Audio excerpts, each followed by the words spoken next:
the else keyword that we've used previously with if statements, but now we're going to use it with a loop. Let's look at this code that you saw in the last video. We've got our cars, which is a list of strings. It contains multiple OK strings and then a faulty one. Then we've got a for loop where we iterate for status in cars. And then if the status is faulty, we're going to print stopping the production line, or we're going to break.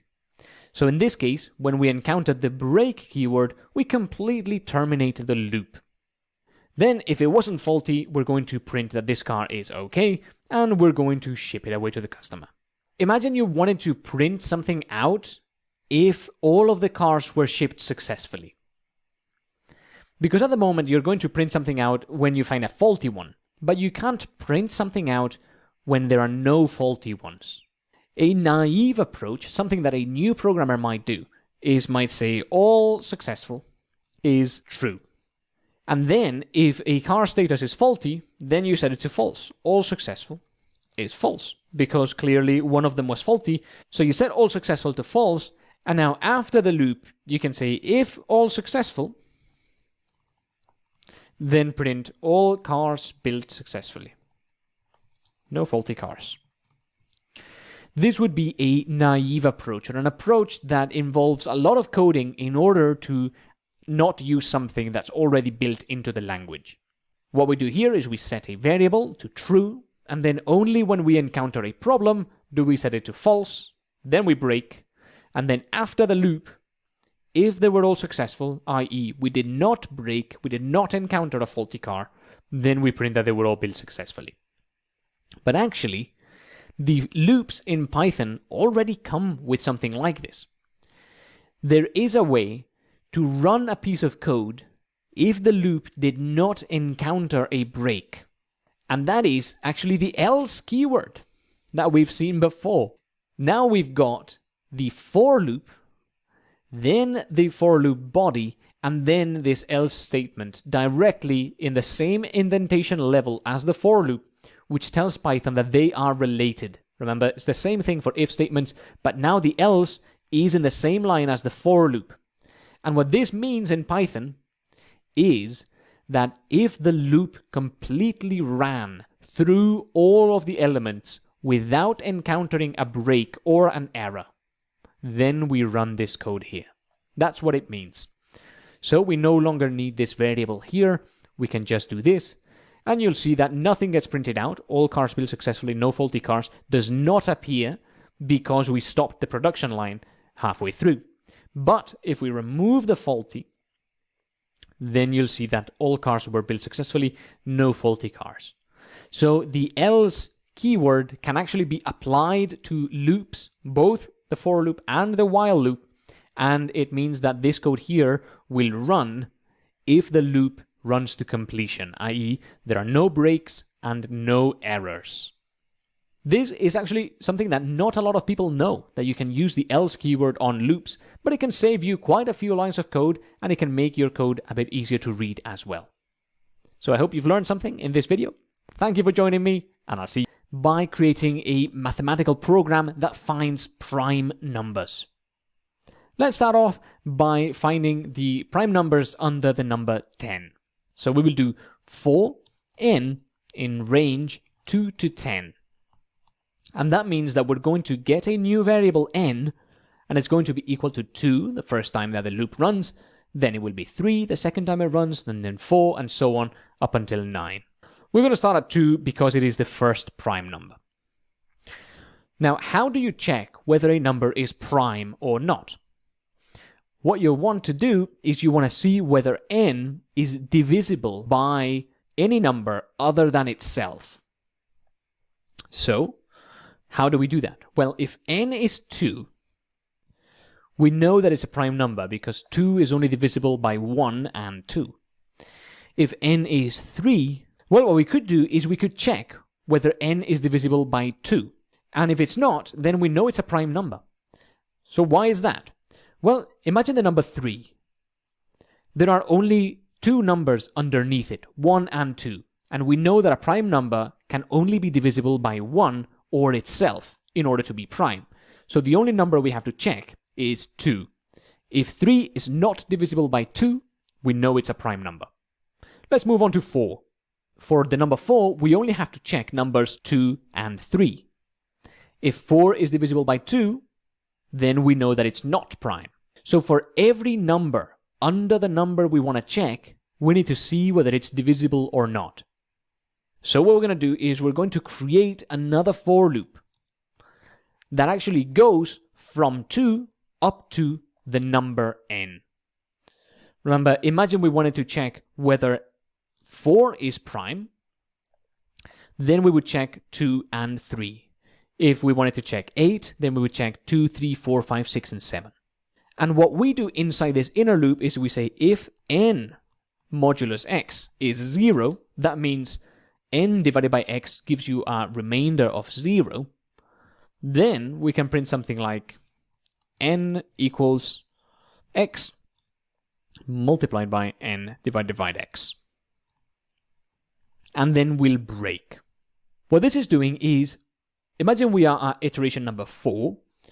We will then start at 2, and we will say if 4 divided by 2 gives you a remainder of 0, then print 4 equals 2 times 2. And then we will break. Notice that the break keyword is inside 2 for loops. The break keyword and the continue keyword only affect the closest for loop to them. So only this loop would break. This loop here would not break. So what does this mean? Well, as soon as we find that n is divisible by x, that means that we know that n is not a prime number. So we don't have to check any more numbers.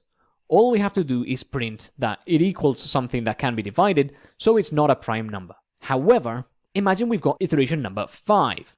We will start with x is 2, and the remainder will not be 0, so we will not run this code.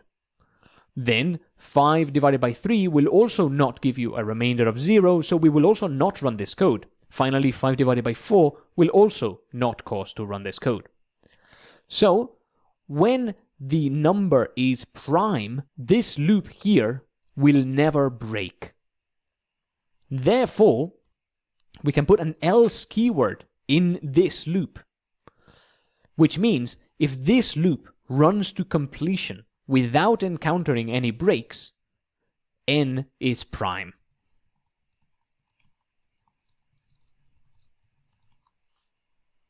Let's run this, and you'll see the output. It's quite magical.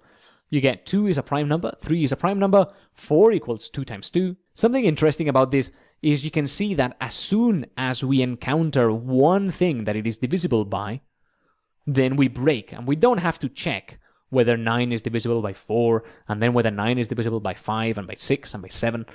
As soon as we encounter that 9 is divisible by 3, we just stop, and that's it. So this here is actually quite a convoluted piece of code because you've got a nested for loop. And you're also making use of this else keyword that, again, most people don't know about. But hopefully it makes sense, and if you have any questions, please do ask in the course Q&A. As a small optimization, in case that you get asked in an interview or something like that, you don't have to check this loop from 2 to n. You actually, mathematically, only have to check from 2 to the square root of n. That's just how finding prime numbers works using Eratosthenes' sieve, but again, it's not really important for this code. Thank you for joining me in this video. I hope you've learned something. Slicing is the process of getting a part of a list or other iterable. Imagine you've got a list of your friends, and you wanted your friends between 2 and 4. You can do print, friends, and then in square brackets, 2:4. And what this means is you're going to get Anna and Bob. That's 2, 3, and stops at 4, so it doesn't get you 4.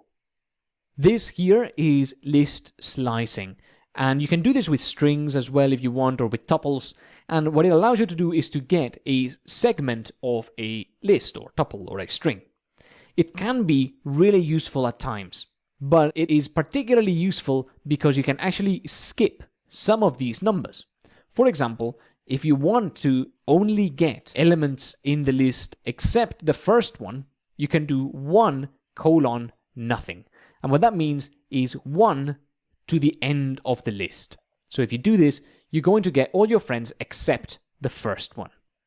Similarly, if you put 4 in here, it will start at the very start of the list, colon, end at 4.